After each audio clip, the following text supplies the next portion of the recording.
Hello everyone, my name is Olivia, and today I want to share with you my favorite book to movie adaptations. There is one rule for this entire video. I have to have read the book and seen the book to movie adaptation in order for it to make it onto this list. So that is why I am not going to be discussing The Lord of the Rings, because I have not read the series yet. So let's get right into it. I'm going to split this up into two videos because I have a lot of movies that I want to talk about that I think are phenomenal, and sometimes I think the movie is even better than the book. I do have a lot more movie content which will be included in my playlist down below, and this video is sponsored by Book of the Month. So to talk about that, let's go to Future Olivia. I am so excited to be working with Book of the Month again to share their June selections and to talk a little bit more about them because they are the perfect book subscription service for all types of readers. Each month, their team provides bookworms with a curated selection of new and early release titles to pick from to be mailed to your door, so you can spend more time reading and less time researching titles to add to your TBR. Some of the titles for June are The Lies I Tell by Julie Clark, Woman of Light by Kali Farajo Anstein, Things We Do in the Dark by Jennifer Hillier, The Stardust Thief by Chelsea Abdullah, and The Lifestyle by Taylor Hahn.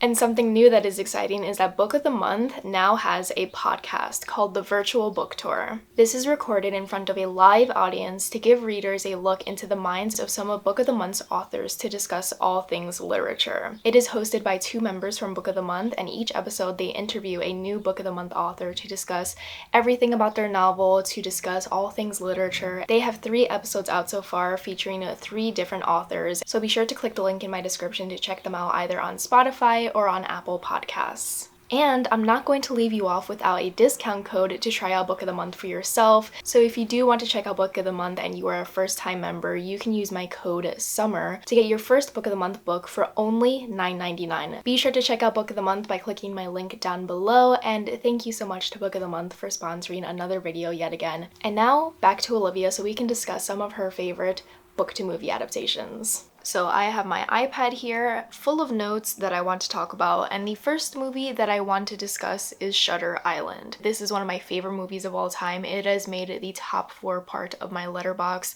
which is a high distinction, and I have seen this movie probably over 20 times. Every single person that I'm friends with has seen Shutter Island because I have forced them to see it, and I honestly think it is better than the book. Shutter Island follows our main character, Teddy Daniels. He is a U.S. Marshal, and he is set to find a patient who recently escaped from the hospital for the criminally insane. So he goes to this island off the shores of Boston with a new partner to find this patient. He interviews the doctors around this island, some of the patients, and he begins to realize that this island is much more sinister than he initially realized. I recently reread Shutter Island, so I have a bit of knowledge of the differences between the movie and the book, and the main difference that I've noticed from the book to the film is the fact that we also get the point of view of a doctor in Shutter Island in the novel, but that doesn't necessarily happen in the movie. We primarily follow Teddy Daniels as he is investigating this disappearance, and it stars Leonardo DiCaprio and Mark Ruffalo, and it just has a powerhouse cast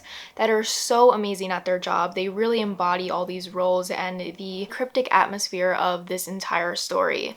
It is directed by Martin Scorsese, which is very out there because it doesn't have the same exact tone as his other films, and I think that he just really brought this story to life in such a good way that I think it is visually more pleasing to see the story unfold through a movie rather than through a book. I feel like the plot twists hit different. The story is so much eerier because you get to witness the horrors of these asylums and these patients and their stories, and I just think that this movie is so well done. Yes, the CGI isn't the best. I feel like that definitely could have been improved upon, and I feel like that's one of the only things that I did not enjoy about it. But if you're a fan of psychological thrillers, if you're a fan of a story that will live in your mind for months upon months and make you want to rewatch it, because every single time you rewatch the movie, you will notice something different, and so many people have so many different theories about this story, and I just love it so much. There are so many layers to Shutter Island. There are so many ways you can analyze it and look at it and dissect it. Cannot recommend it enough.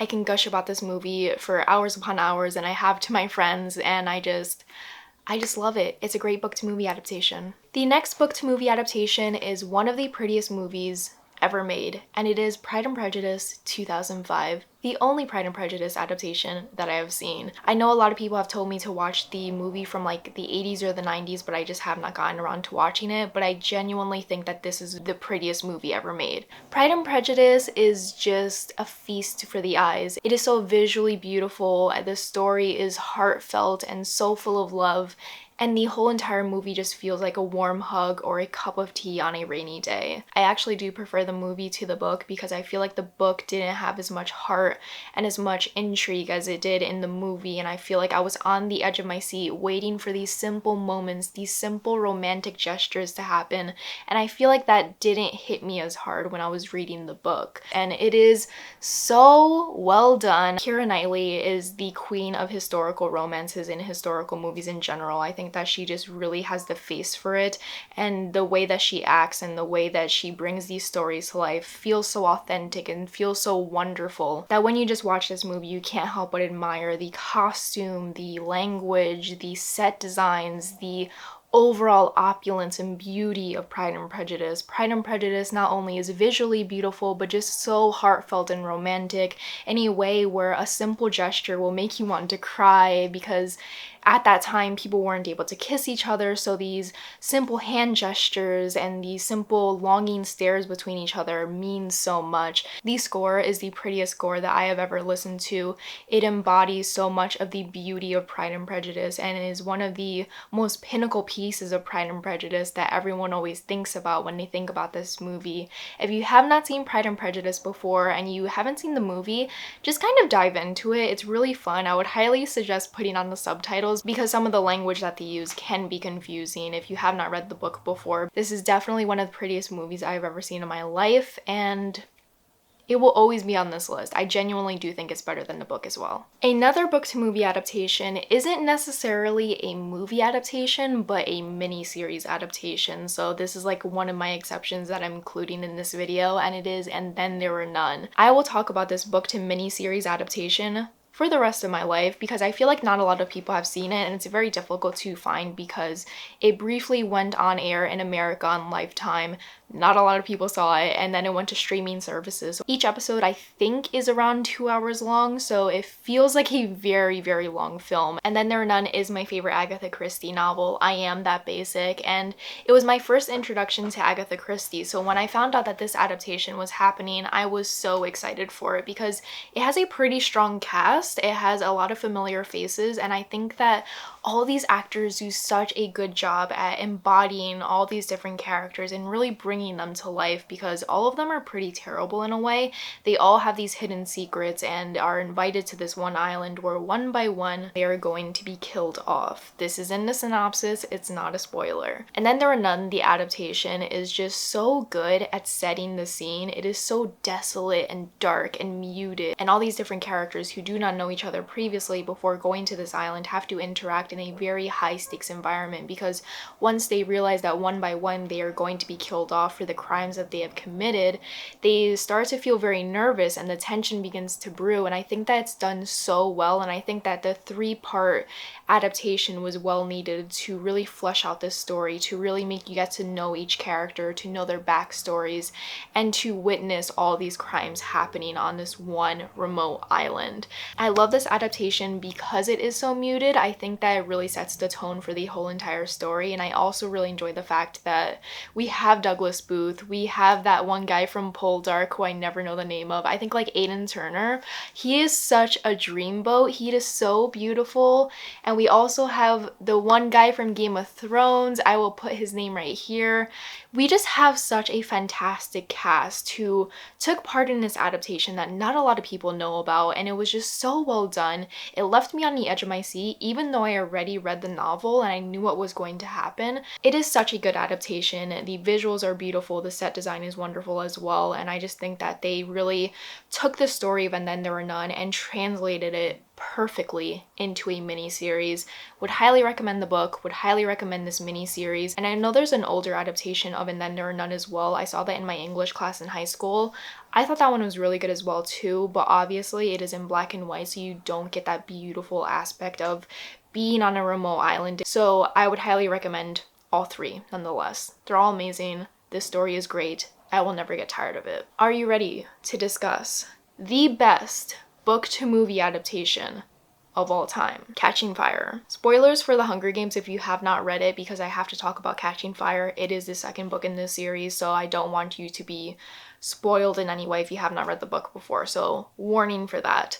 So Catching Fire follows our main character Katniss and Peeta as they are thrown back into the Hunger Games a second time because President Snow is angry that both of them survived the previous Hunger Games. We follow a bunch of different tributes who have previously won the Hunger Games as they are all put into this arena and have to fight to the death again. In this adaptation, we are introduced to one of my favorite characters in the YA universe. Finnick is one of the best characters in the Hunger Games, and I think that Sam Claflin was the perfect person to embody this very infamous character that we had such high hopes for, and I think that he just really blew it out of the park. Catching Fire really captures the essence of the anger that is brewing in this whole entire world of Panem, and I think that they also really captured the chaotic energy of Catching Fire in general. Catching Fire's arena is 10 times bigger than the original arena in the Hunger Games, and it's so much more complex, and I think that they brought that to life in such a wonderful way that was easy to understand, because when I read it as the novel, I was a bit confused as to how it would work, and they just